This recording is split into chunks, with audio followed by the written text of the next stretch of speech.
नमस्कार, देख रहे हैं आप न्यूज 80 और मैं हूं आपके साथ अंजलि मलिक। दोस्तों, खबर में आगे बढ़ने से पहले आपसे एक छोटी सी अपील है। न्यूज 80 पर सच्ची पत्रकारिता को बनाए रखने के लिए अब आप हमारे YouTube चैनल को ज्वाइन कर आर्थिक तौर पर सहयोग कर सकते हैं। यकीन मानिए, आपका एक छोटा सा सहयोग हमारे लिए हिम्मत बढ़ाने का काम करेगा। बहरहाल, अब नजर डाल लेते हैं देश प्रदेश की सियासत से जुड़े हॉट टॉपिक पर। 2024 के चुनाव को लेकर उत्तर प्रदेश में सियासी तपिश बढ़ने लगी है। बीजेपी क्लीन स्वीप के मिशन भी जुटी हुई है, तो विपक्षी पार्टियां गठबंधन से लेकर अपने अपने समीकरण को दुरुस्त करने में जुट गए हैं। इसी के मद्देनजर आरएलडी प्रमुख जयंत चौधरी पश्चिमी यूपी के गांव-गांव में सामाजिक समरसता अभियान चला रहे हैं, जिसके तहत गैर जाट समाज वाले, खासकर मुस्लिम समुदाय के जो गांव हैं, उन पर फोकस किए हुए हैं। इस अभियान के तहत आरएलडी गांव-गांव जाकर मुस्लिम, दलित, गुर्जर और अन्य जाति के लोगों के साथ संवाद कर सियासी समीकरण मजबूत करने में जुट गए हैं। माना जा रहा है कि जयंत चौधरी जो हैं वो मुस्लिम मतों के लिए समाजवादी पार्टी की जो बैसाखी के बजाय अब खुद के दम पर साधने में जुटे हैं, ताकि 2024 में अगर किसी नए समीकरण और नए गठबंधन की स्थिति होने पर किसी भी तरीके की जो कठिनाई है उसका सामना ना करना पड़े। और पश्चिम उत्तर प्रदेश की सियासत अगर हम बात करें तो जाट, मुस्लिम और जाटक समुदाय के इर्द गिर्द ही जो है वो देखिए सिमटी हुई है। इसीलिए जयंत चौधरी वेस्ट उत्तर प्रदेश की अगर हम बात करें तो लगभग 1500 गांव में सामाजिक समरसता संवाद अभियान चला रहे हैं।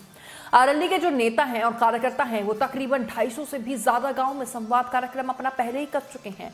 और अब आरएलडी प्रमुख जयंत चौधरी ने विदेश में होने के चलते पटना में विपक्षी एकता की बैठक में शिरकत नहीं किया, लेकिन 2024 में बनने वाले विपक्षी गठबंधन में वो शामिल रह सकते हैं। हालांकि अगर बात करें तो जयंत चौधरी चाहते हैं कि कांग्रेस को उत्तर प्रदेश के विपक्षी गठबंधन में रखा जाए, जबकि समाजवादी पार्टी प्रमुख अखिलेश यादव कांग्रेस को लेकर बहुत ज्यादा स्पेस देने के बोर्ड में नहीं है।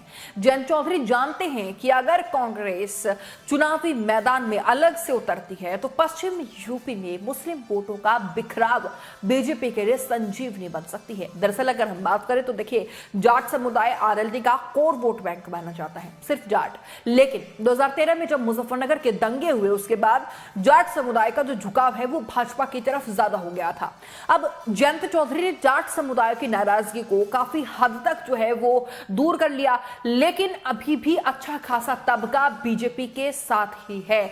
ऐसे में जयंत चौधरी जो है वो बखूबी जानते हैं कि पश्चिमी यूपी में जाट समुदाय के सहारे बीजेपी से मुकाबला वो अकेले नहीं कर सकते हैं। इसीलिए वो जाटों के साथ साथ अब गैर जाट समुदाय को साधने के लिए भी कड़ी मशक्कत कर रही हैं, जिनमें अगर हम बात करें तो सबसे ज्यादा फोकस मुस्लिम वोटर्स पर है, उसके बाद दलित वोटर्स हैं, फिर गुर्जर हैं, सैनी सहित किसान जातियां जो है उसमें शामिल हैं।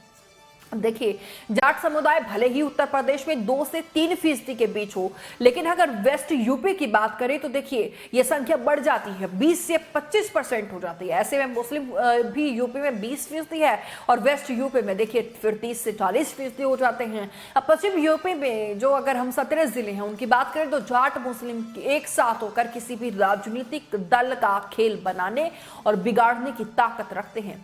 इस फॉर्मूले पर चौधरी चरण सिंह से लेकर चौधरी अजीत सिंह तक कभी किंग तो कभी किंग मेकर बनते रहे, लेकिन मुजफ्फरनगर दंगे ने जाट और मुस्लिमों को दूर कर दिया। इसका खामियाजा सबसे ज्यादा आरएलडी को उठाना पड़ा। मुजफ्फरनगर दंगे के चलते जाट अगर बीजेपी के साथ चला गया तो वहीं फिर मुस्लिम मतदाताओं की बात करें तो वो समाजवादी पार्टी के साथ चला गया। अब 2014 और 2019 में चौधरी अजीत सिंह और जयंत चौधरी दोनों पिता बेटे को सियासी मात खानी पड़ी थी। जाट और मुसलमानों को एकजुट करने के लिए आरएलडी काफी समय से कड़ी मेहनत कर रही है। मुस्लिम वोटों के लिए जयंत चौधरी ने 2022 में समाजवादी पार्टी के साथ गठबंधन किया था, लेकिन अब रालोद की कोशिश है कि किसी भी तरीके से मुस्लिमों को अपने दम पर वो साध सके, ताकि समाजवादी पार्टी के साथ उनकी जो एक बार्गेनिंग पावर है, जो एक सीट शेयरिंग जब होगी तब वो उसको बढ़ा सके और हक से अपना जो उनका जो हक है, क्योंकि वेस्ट यूपी में वर्चस्व माना जाता है रालोद का, अपनी पैठ मजबूत करने के लिए जयंत चौधरी जो मेहनत कर रहे हैं वो बार्गेनिंग पावर को बढ़ाने के लिए ही कर रही हैं। इसीलिए जयंत चौधरी ने सामाजिक समरसता कार्यक्रम को ज्यादा से ज्यादा मुसलमानों गांव, जो मुस्लिम गांव हैं, जो मुस्लिम वोटर्स को रिझाने के लिए उनके गाँव में किया है। अब जयंत चौधरी की जो कोशिश है वो यह है कि अगर मुस्लिम वोटर्स उनके साथ जुड़ जाता है तो फिर समाजवादी पार्टी के साथ वो गठबंधन के लिए ज्यादा से ज्यादा सीटों की डिमांड कर सकते हैं। वहीं अगर हम बात करें समाजवादी पार्टी की, तो समाजवादी पार्टी भी पश्चिमी यूपी की सियासत को पूरी तरीके से जयंत चौधरी के भरोसे नहीं छोड़ना चाहती है, क्योंकि एक बार मुस्लिम मतदाता आरएलडी के साथ जुड़ गया तो फिर समाजवादी पार्टी के लिए पश्चिम यूपी में अपने लिए जगह बना पाना आसान नहीं होगा। इसकी वजह यह है कि पश्चिम यूपी में समाजवादी पार्टी का कोर वोट बैंक यादव नहीं है, लेकिन मुस्लिम वोटर्स काफी संख्या में हैं। और कांग्रेस के बाद जब पहले बातें निकलकर सामने आती तो कांग्रेस की तरफ मुसलमानों का ज्यादा झुकाव हुआ करता था, लेकिन जब थोड़ा स्थिति खराब हुई कांग्रेस की, तो अब समाजवादी पार्टी के साथ जो है वो वोटर्स, मुस्लिम वोटर्स माना जाता है। अब पश्चिम यूपी का मुस्लिम समुदाय सिर्फ वोट ही नहीं बल्कि प्रतिनिधित्व के लिए भी जद्दोजहद करता है, लेकिन बीजेपी को हराने वाला जो वोटिंग पैटर्न है वो उसके चलते मुस्लिम भी इस बात को समझ रहा है कि अकेले दम पर वो किसी काम का नहीं है। अब ऐसे में मुस्लिम समुदाय कई से प्रयोग करके देख चुके हैं, लेकिन उसे लगता है कि जाट और मुस्लिम ही मिलकर बीजेपी को मात दे सकते हैं। इस तरीके से मुस्लिम वोटर्स उसी तरफ जाएगा जिस तरफ जाटों का झुकाव होगा। अब खतौली उपचुनाव में अगर हम बात करें तो इस प्रयोग के जरिए जयंत चौधरी बीजेपी को मात देने में सफल रहे थे, जिसके चलते 2024 के लोकसभा चुनाव में भी इसी समीकरण के सहारे जो है वो राजनीतिक ताना बाना बुना जा रहा है। अब 2019 लोकसभा चुनाव और 2022 के विधानसभा चुनावों के नतीजे देखिए। बीजेपी को सबसे ज्यादा चुनौती का सामना पश्चिम उत्तर प्रदेश में ही करना पड़ा था। अब 2019 के लोकसभा चुनाव में भाजपा को जिन 16 सीटों पर मात खानी पड़ी थी, उनमें से 7 सीटों पर पश्चिम उत्तर प्रदेश ही है। और ऐसे में 2022 के विधानसभा चुनाव में मुजफ्फरनगर से लेकर बिजनौर तक, मेरठ, मुरादाबाद और रामपुर, संभल, बरेली सहित पश्चिम उत्तर प्रदेश के तमाम जिलों में बीजेपी को करारी मात खानी पड़ी थी। ये इलाका भी मुस्लिम और जाट बहुल्य है। लोकसभा चुनाव में 5 मुस्लिम, 1 गुर्जर, 1 दलित सांसद विपक्षी खेमे से पश्चिम उत्तर प्रदेश से जीते थे।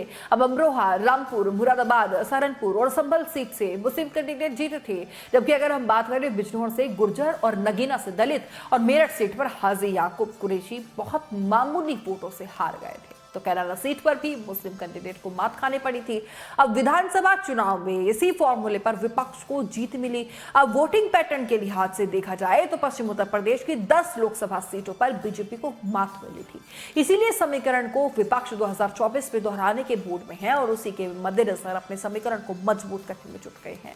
अब 2024 के लोकसभा चुनाव में जयंत चौधरी पश्चिम यूपी की 1 दर्जन संसदीय सीटों पर लड़ने की तैयारी कर रहा है। आरएलडी, बागपत, मुजफ्फरनगर, बिजनौर, मथुरा, कैराना, नगीना, अमरोहा, हाथरस, फतेहपुर सीकरी, अलीगढ़, बुलंदशहर और मेरठ लोकसभा सीट पर अपने कैंडिडेट उतारने की तैयारी में है। सूत्रों की अगर बात माने तो 12 संसदीय सीटों में कम से कम 10 सीट पर ही मानेगी और उस कम सीट पर भी समझौता नहीं करेगी, जबकि समाजवादी पार्टी से 4 से 5 सीटें में इनके मोड़ में है।